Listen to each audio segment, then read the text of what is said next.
Olá, turmas lindas do segundo ano, bem-vindos para mais uma aula de filosofia. Vamos já para a sétima aula da unidade 1, quase terminando aí. E lembrando que ao final desta unidade vocês terão uma avaliação dos conteúdos, no qual escolhi para vocês estudarem aí com bastante atenção. Olha, e também não esquecendo de fazer anotações, estudante. Caderno aí na mesa, fazendo anotações. Não é só assistir, né? Assistir aula é diferente de assistir um filme, que a gente fica ali criando imaginação, não precisa anotar nada, né? Porém, a gente consegue contar aquele filme todinho para outra pessoa. Mas a aula, conteúdos conceituais é mais complexo. Então, prestando atenção, fazendo anotação, mapa mental, quadros comparativos, eu trago alguns para vocês também, fixar melhor aí os temas mais importantes. Tudo bem? Então vamos lá? Vamos dar início. Aula 7.1, ainda falando da ciência, e o tema desta aula é sobre a ciência antiga. Vamos falar sobre a filosofia e ciência, dois filósofos muito importantes da Grécia Antiga, que é Platão e Aristóteles, e também, ao final da aula, vamos falar um pouquinho sobre Alexandria e a escola helenística, informações importantes para vocês, certo? Queridos, vamos falar um pouquinho de novo sobre ciência, né? Porém, a ciência antiga. Aí vocês devem estar perguntando, mas professora, já tinha ciência no período antigo? Sim, eu trouxe aqui informações para vocês que, sim, já havia ciência. Ciência, propriamente dita, né, na atualidade, é uma área que tem campos, né, vários campos de estudo e também método científico. Mas mesmo num período tão distante, né, mais de 3.500 anos atrás, como os egípcios já tinham desenvolvimento científico, tecnologia, não como nós conhecemos agora. Porém, olha, tecnologias que eternizaram, né? Como, por exemplo, a construção das pirâmides, né? E muitas construções na área da arquitetura, arte, enfim, muito conhecimento já era desenvolvido nesse período. Então, vamos lá, deixa eu tomar um pouquinho de água aqui para continuar. Olhando aqui para o quadro, olha, a ciência antiga não é exatamente o que imaginamos como a ciência é hoje, né? Com método rigoroso, de testes, laboratórios, equipamentos sofisticados, né? Tecnológicos, utiliza-se aí a tecnologias digitais.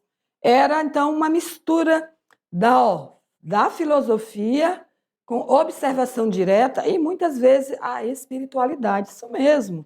Havia muitos mitos, né? Muita mitologia, as mitologias gregas, elas eram com base da mistura dos deuses com os seres humanos, tá? E a ciência, ela é muito diferente, né? Era muito diferente da ciência moderna, que busca como as coisas funcionam, e a ciência antiga buscava o quê? Responder o porquê e com o lugar do ser humano, né, no cosmos. Olha a diferença. Eu gostaria de ficar mais tempo falando sobre isso, mas eu não posso tomar muito tempo. Só aquele primeiro slide ali daria uma aula para a gente conversar. Mas vamos avançar. Eu preciso trazer essas informações para vocês. Ó, como que era, segundo a cada civilização aqui na Mesopotâmia, no Egito, na Grécia, na China, havia ciência nessa sociedade desses povos? Sim. Qual era o foco principal da ciência mesopotâmica? Astronomia e matemática. Como, por exemplo, divisão do círculo em 360 graus e a hora em 60 minutos. Né? Isso aqui é matemática. E no Egito, qual era o foco principal da ciência? Medicina e engenharia. Conhecimentos anatômicos, como meticagem e geometria aplicada. Então, o Egito também eram povos muito avançados, além de desenvolverem também o sistema de escritas, de códigos, né? Que até hoje temos aí informações sobre essa civilização, como também as grandes construções, que são as pirâmides, né? ali em diversos períodos da vida ali da família, né, do faraó, e muitos monumentos, como tanto arquitetura, como também palácios e grandes templos, né? E na Grécia, a filosofia natural. A Grécia foi assim a civilização que mais se desenvolveu aí no mundo antigo, porque havia muitos filósofos, né? Com muitas teorias. Havia o quê? Teorias dos 4 elementos e a lógica dedutiva. Olha, então a Grécia, né, havia ali até trouxe aqui umas informações também sobre a Grécia antiga, da filosofia da Grécia antiga, não é? Os pré-socráticos, os socráticos e os pós-socráticos. Tem um texto aqui, ó.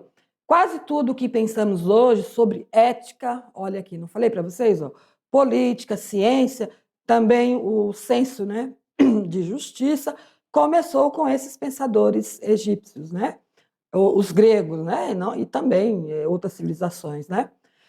Embora existam dezenas, né? 3 nomes muito importantes da filosofia antiga, ou seja, da linhagem direta que mudou a história do Ocidente, eles eram mestre e aprendiz sucessivamente.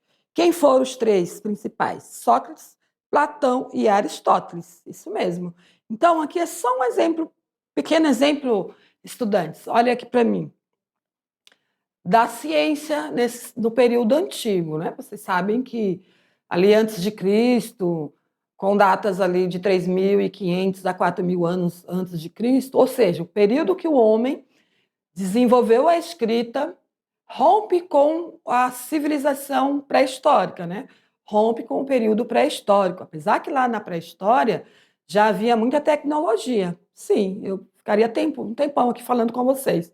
Como, por exemplo, a agricultura, as técnicas agrícolas, a produção de ferramentas, a fundição de metais, enfim, uma diversidade de coisas que nós poderíamos falar aqui, de tecnologia, de conhecimento, né, muito importante para a sobrevivência da civilização pré-histórica. Porém, com a escrita, né, ali com povos mesopotâmicos e também com os povos egípcios, que desenvolveram a escrita, então data ali um começo do mundo civilizado, porém antigo ali, antes de Cristo, certo? Voltando para o quadro, e esses 3 filósofos, Sócrates, Platão e Aristóteles, foram base aí para essa construção do mundo das ideias, né? E eu gosto muito de Sócrates. Sócrates, para mim, foi o filósofo fenomenal. Por quê? Fenomenal. Porque ele não se importava com nada, ele só queria viver, né, no mundo das ideias. Ele não se importava com as coisas materiais, e sim com o mundo das ideias. E depois, em outras aulas, a gente fala um pouco mais sobre esses filósofos. A verdade, a gente aprofunda mais no primeiro ano, né? No segundo, a gente já avança um pouquinho. Então, vamos falar da filosofia e ciência. Na antiguidade grega, os filósofos falavam em 2 níveis de conhecimento, doxa e episteme, que seria o nível doxa, que quer dizer, que eu já falei isso em outra aula, quer dizer opinião baseada, né, nas observações cotidianas, diz respeito ao senso comum. Lembra que nós estudamos sobre o senso comum? Senso comum é o mesmo que para os gregos doxa, opinião. Olhem aqui para mim. Isso quer dizer que o senso comum também é, né, uma forma de conhecimento. Acho que o rapaz esqueceu de trazer aqui a imagem para mim. Eu gosto muito de falar olhando para vocês, né? Apesar que eu não estou vendo vocês estão me vendo. Mas, enfim, estudantes, professor presencial, o senso comum não é um conhecimento desvalorizado, porém, nós precisamos ter a consciência de que esse conhecimento ele é adquirido por meio sensíveis, né? Dos órgãos dos sentidos, das nossas percepções, pelo que nós observamos, pelas nossas experiências. Lembra o empirismo? Empirismo, conhecimento produzido por meio das experiências, né? No mundo sensível, dos sentidos. E razão razão já é por meio do método científico, da dúvida metódica de Descartes. Então, doxa, senso comum, conhecimento adquirido pelo tempo, pelas experiências, que também é válido, como aquele exemplo que eu trouxe para vocês, o chá de uma erva. Se ela trouxe ali um resultado, é um conhecimento pela experiência, pelo senso comum, passado de pais para filhos, porém ele é válido, porque dá certo, né? E episteme, vamos para o quadro. Episteme já é a ciência. Ciência, né? Já. É claro que nesse período antigo ela ainda não era desenvolvida com tanto método, né? Tantas metodologias. Então, indicava um conhecimento racional, ou seja, mental, que também é criado por meio da observação, mas, porém, desenvolvido de forma sistemática e metódica. Seguindo, eu trago ainda esse outro quadro comparativo, estudantes, que vocês já têm esse quadro mais elaborado lá na aula 1, então, sobre, né, alguns períodos filosóficos ou escolas filosóficas, né, os períodos conforme a cronologia histórica da sociedade. Aqui eu trago essa comparação de dois filósofos, como Tales de Mileto, Pitágoras, né, neste quadro. Aí depois eu trago outros também. Qual é a escola e ideia principal de Tales de Mileto? Ele né, faz parte aí da escola pré-socráticos. E Pitágoras também tinha como né, desenvolvimento, né, do conhecimento matemático e misticismo. E a importância de cada uma dessas áreas, vocês vão estudando aí, não tem tempo de eu falar todas, tá? Mas é importante destacar que os filósofos pré-socráticos estavam preocupados em quê, professora? Em descobrir que matéria, por exemplo, era o universo. Né? Que matéria é o universo? Isso é um tópico, posso dizer assim, muito importante de conhecimento hoje. Né? Nós temos aí a NASA, no qual trabalha só com esse foco de investigação sobre o universo, sobre o sistema, né? Nosso sistema solar, nossa Via Láctea. E os filósofos socráticos, qual a preocupação dele? Que são filósofos já no período antropológico, ou seja, eles voltavam seus conhecimentos também para as coisas humanas, né? Marca, então, a fase maior brilho da filosofia grega, situada aproximadamente entre século 4 e 5 e 4 antes de Cristo, com Sócrates, né? E o foco muda completamente a filosofia ou seja, desce do céu. Enquanto os filósofos pré-socráticos olhavam para o céu para a descoberta sobre o universo, né? Que o universo era feito, por exemplo, Sócrates já volta para a Terra. Ou seja, investigar o ser humano, a política, a ética. Por isso que eu sou apaixonada pelas ideias desses filósofos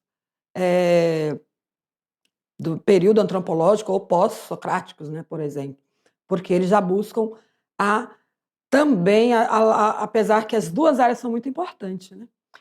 Filósofo aqui como Epicuro, e Zenão e Heráclito.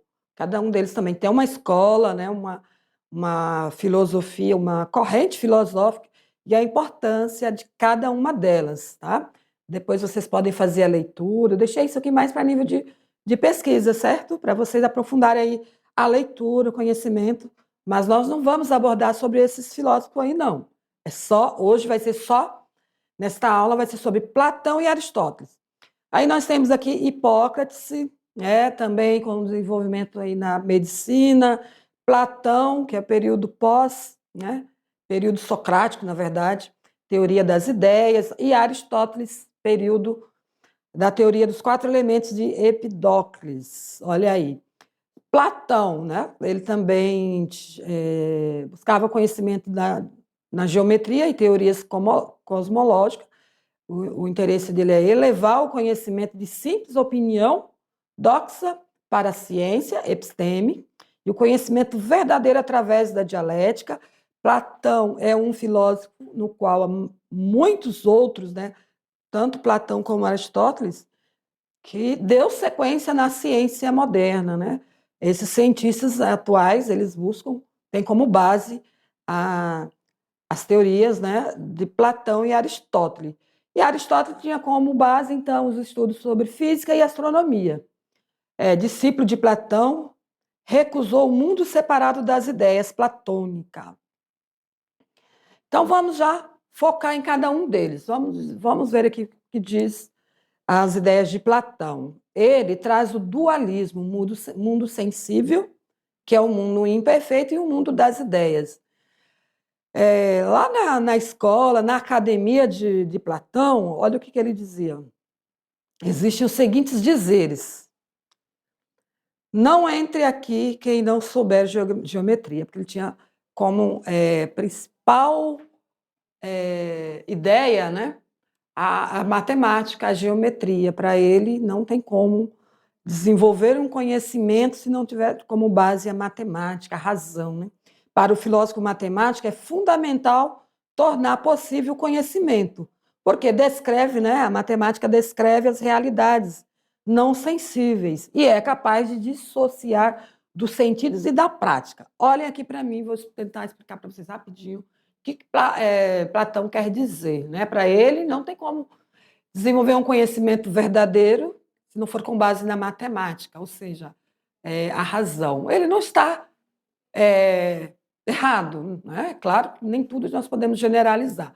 Porém, estudantes, o conhecimento por meio de lógica, matemática, é um conhecimento que podemos dizer assim, chega à perfeição. Uma máquina para funcionar.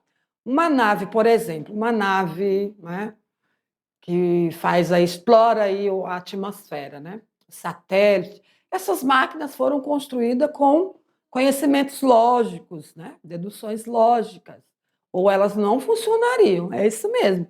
Se for só pelo sensível, olhar sensível, é possível construir uma máquina só pela nossa sensibilidade, impressões?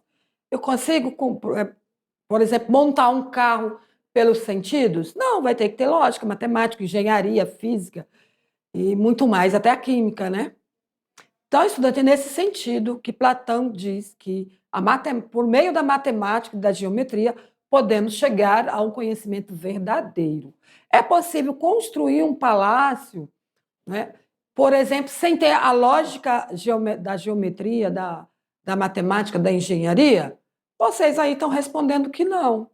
Só pela minha sensibilidade, eu olhar lá um castelo, eu quero desenhar esse castelo, construir esse castelo assim, dessa forma, aqui mais alto, aqui mais baixo. Chega numa pessoa, na pessoa que faz os construtores, e pede para eles: constrói para mim essa casa assim, assim, assado. Se ele não fizer as medições, a casa vai cair. É nesse sentido, eu estou trazendo esse exemplo básico, estudantes, para vocês compreenderem, né, a diferença, que é o mundo sensível, né? O conhecimento por meio dos sentidos, que pode nos enganar. Seguindo aqui, vamos para a tela, vamos falar um pouquinho sobre a geometria, né? Conforme Platão. A figura sobre a qual raciocinamos não depende da figura sensível, que representa, já que uma bola real é sempre imperfeita, enquanto a ideia da esfera é sempre abstrata e perfeita. Olha, a esfera, a gente sabe que a esfera tem essa forma, né? Está aqui o desenho.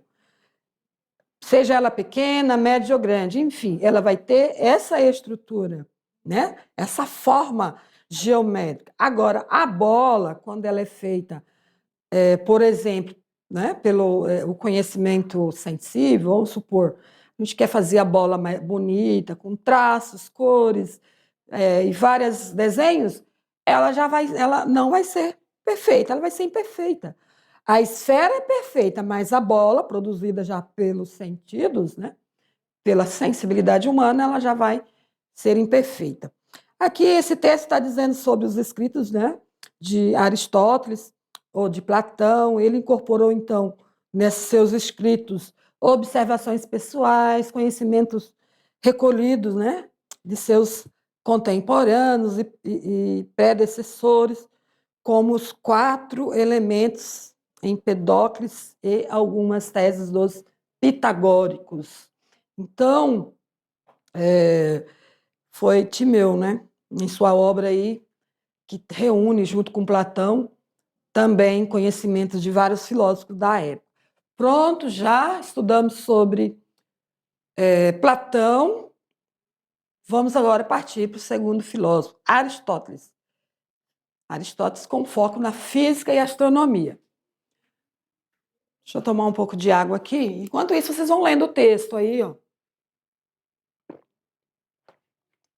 Sei que muitas vezes a tela não é tão grande, né? Eu estou aqui em cima em cima do computador e também já não estou enxergando muito. Quanto mais estiver muito distante, né?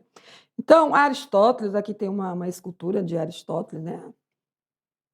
Nós temos, por exemplo, mais ou menos aí essa aparência desses filósofos, porque os gregos faziam muitas esculturas, né? Então, ficou muitas esculturas desses filósofos, porque eles eram famosos na época. Eles eram as pessoas que estavam acima, né, da maioria das pessoas, porque eles eram cientistas, pensadores, né? Aristóteles valorizou a observação, a habilidade por ele desenvolvida nos estudos de zoologia e aperfeiçoou a lógica, instrumentos intelectual para garantir o rigor na argumentação. Olha que interessante esse filósofo aí, além pensador, também aperfeiçoou a lógica, né? Deve ter muita contribuição dele em teorias, né? Lógica matemática, da matemática, como os estudos de zoologia. Então, graças a esses pensadores, que nós temos muitas informações hoje, né? Muitas informações, muitos desenvolvimento científico com ideias desses estudiosos. E a física, a teoria do lugar natural. O termo grego physis, que traduzimos hoje é o quê? Física, que significa natureza. Refere-se então ao conjunto do que atualmente denominamos física, biologia, química, geologia. Compõe-se de todos os seres da natureza em movimento. Estudantes, olhem aqui para mim. Essas áreas são muito importantes. Muitas vezes aí na escola, nós, muitas vezes, não gostamos de estudar a natureza, a biologia, a química, a física. Pensa essas áreas para mim. Eu gostava, eu estudava, tirava nota suficiente, né, para ter uma nota boa, não era ruim. Mas não é nada fácil estudar todas essas áreas de conhecimento, né? Precisa ter muito tempo, dedicação. A gente fica a vida inteira na escola estudando, muitas vezes nós não saímos do básico, né? Porque precisa aprofundar, precisa ter livros, diversos livros para estudar.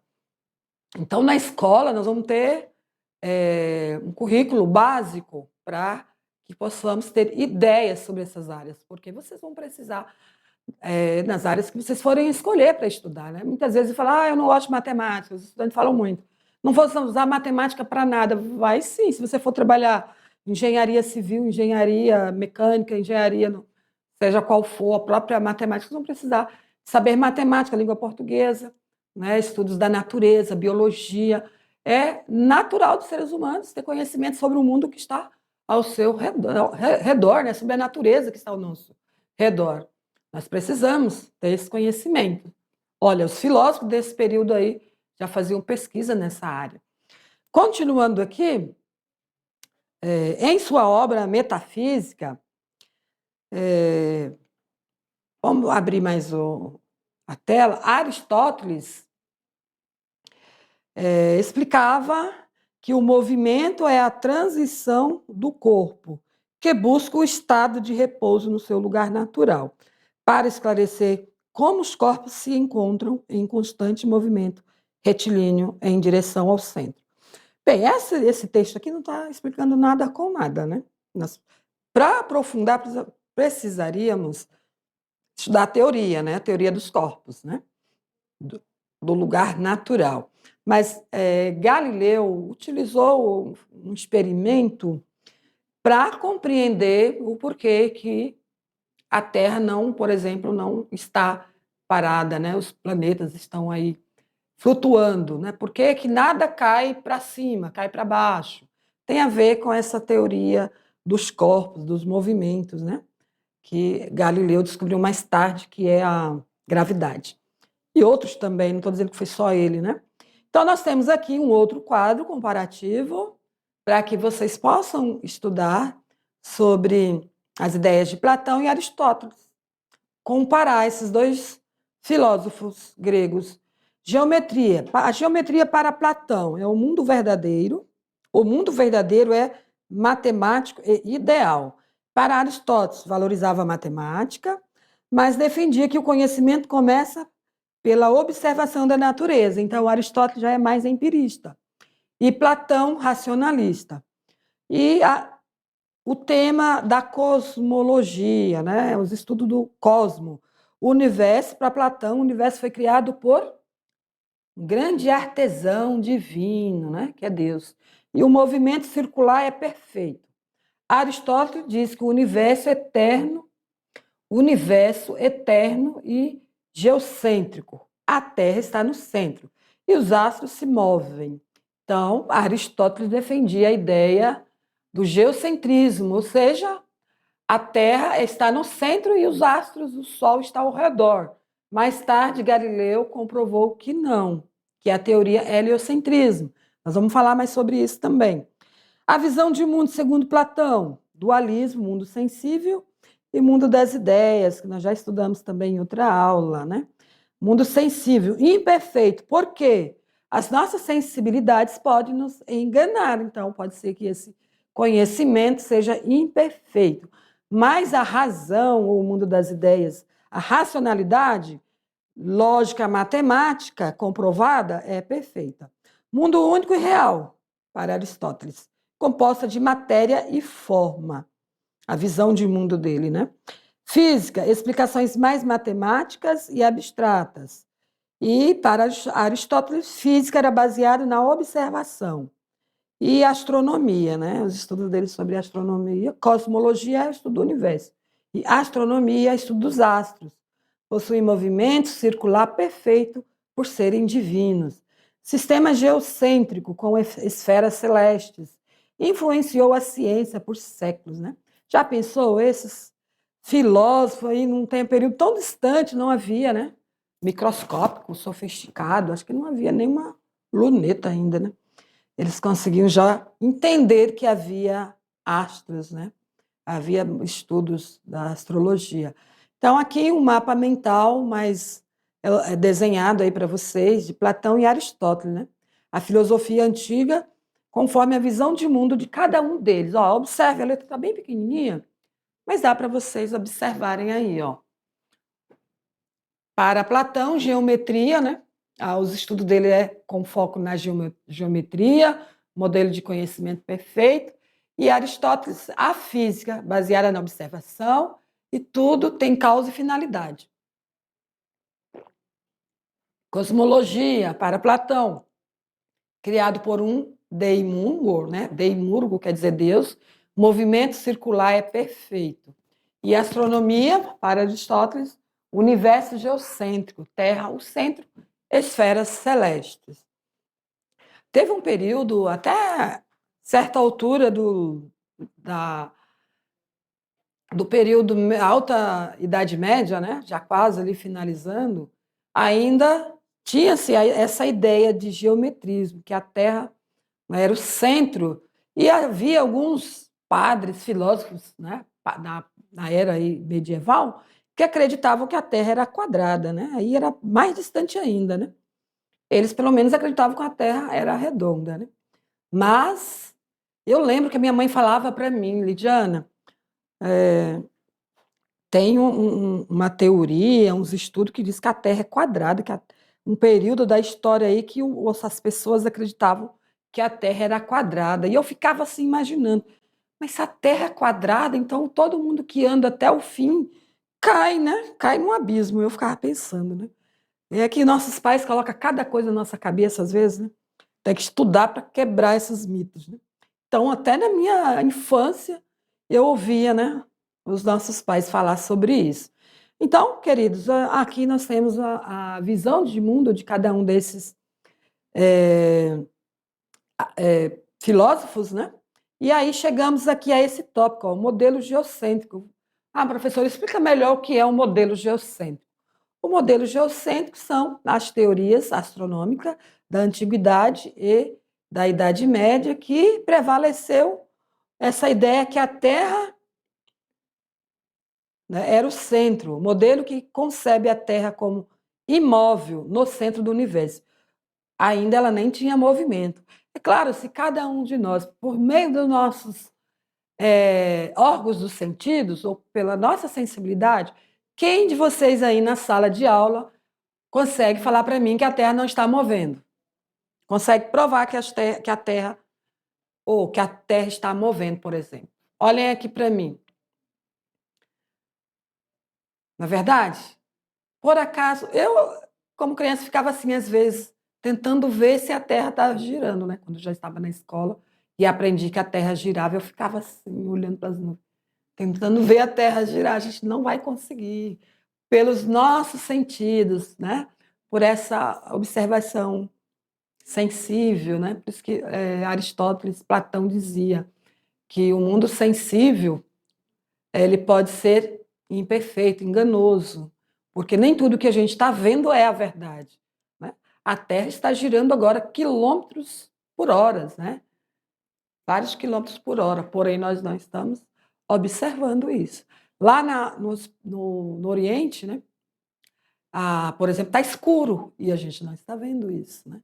A gente vai achar que está dia no mundo inteiro. Então, as nossas percepções, muitas vezes, são doxa, apenas senso comum, apenas sentidos.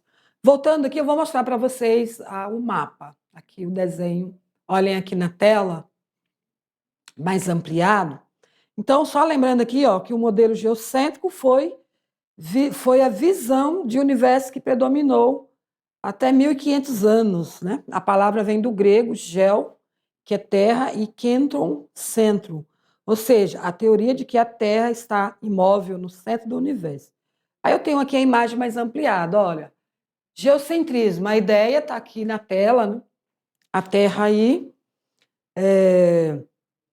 a, a Terra, deixa eu ver se eu acho branco aqui. Ó, aqui no centro, ó, a Terra, geocentrismo, Terra no centro, e os outros, né, planetas, astros ao redor, girando ao redor. E na nova teoria, a teoria já aperfeiçoada por meio de ciência, Galileu utilizou, por exemplo, um microscópio, né, sofisticado que ele conseguiu observar. Então, ó, nós temos um planeta não, nós temos um sistema solar. A Terra e esses outros planetas estão aqui nesse sistema, no qual o Sol é o centro e quem gira são os planetas. E tem muitas outras curiosidades. Por que nós temos uma Lua, né? A Lua, ela atrai a maioria dos astros que flutuam, né? Como, por exemplo, aquelas pedras, aquelas rochas, muitas vezes elas não caem na Terra porque elas caem diretamente na Lua, por isso que ela é toda esburacada, né? Só uma informação para vocês aí. Vamos para a janela do conhecimento, porém eu não vou entrar nela, vocês vão só observar essa janela aí.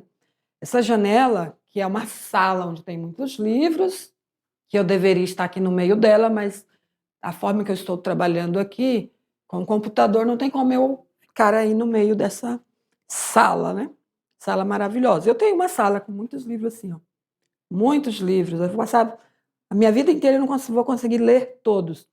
Então, a janela do conhecimento filosófico diz assim, ó, a teoria do geocentrismo iniciou com o Eudoxo, né, o senso comum, lá 400 anos antes de Cristo, e só foi contestado por Nicolau, no período medieval, e depois Galileu, que foi o último, né, que conseguiu comprovar que a Terra não era o centro do universo. Né? E aí surgiu, então, a teoria do heliocentrismo. Né? Certo, queridos? Vamos lá. Seguindo, deixa eu ver o que eu tenho para vocês ainda. O nosso último tópico, que é a Alexandria e a escola helenística. Professor, o que foi isso? Que foi a escola helenística. Né? Eu trouxe aqui em forma de tópico para vocês observarem melhor. Alexandria foi fundada por Alexandre o Grande, né? Lá no Egito, por volta de 331 a.C. Olha como é antigo essa escola, como é antiga, né?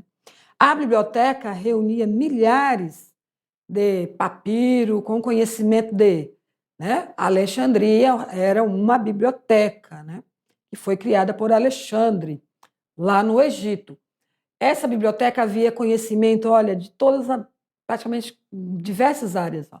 Destaquei aqui para vocês: filosofia, matemática, medicina, astronomia, geografia, biologia, né? E Platão, Aristóteles já estudava também a zoologia.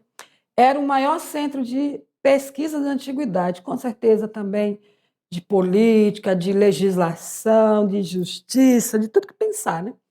O termo helenístico refere-se ao período em que a cultura grega se espalhou e se misturou com outras culturas.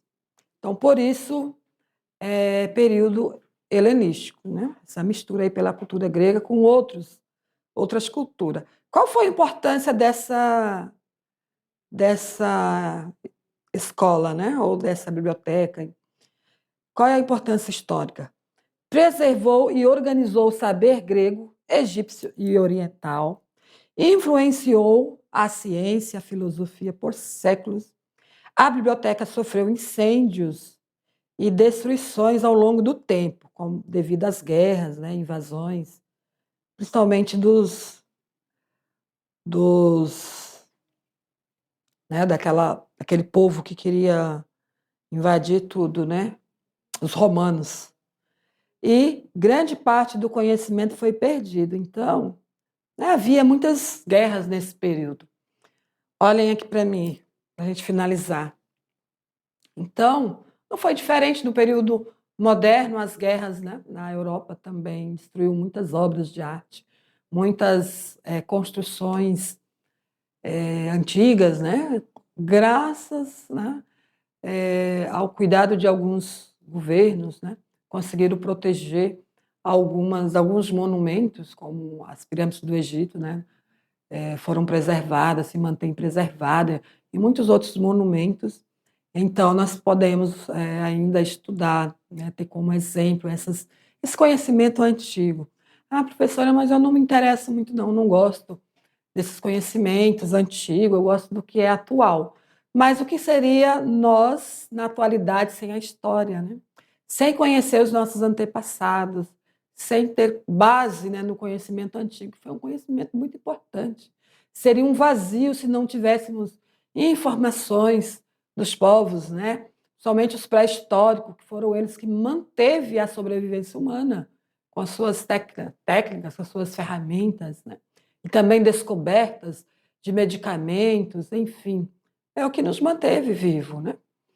E hoje acho que morre mais gente do que antigamente, com guerras, com doenças, com crime, né? Porque mesmo com tanta legislação ainda existe muita injustiça. Então, estudante, é isso, os tópicos, né, que nós abordamos nessa aula, um tópico muito importante, que trouxe aí muitos esclarecimentos sobre a ciência antiga. Certo? Essas são as nossas referências e eu fico aguardando vocês para a próxima aula. Até lá!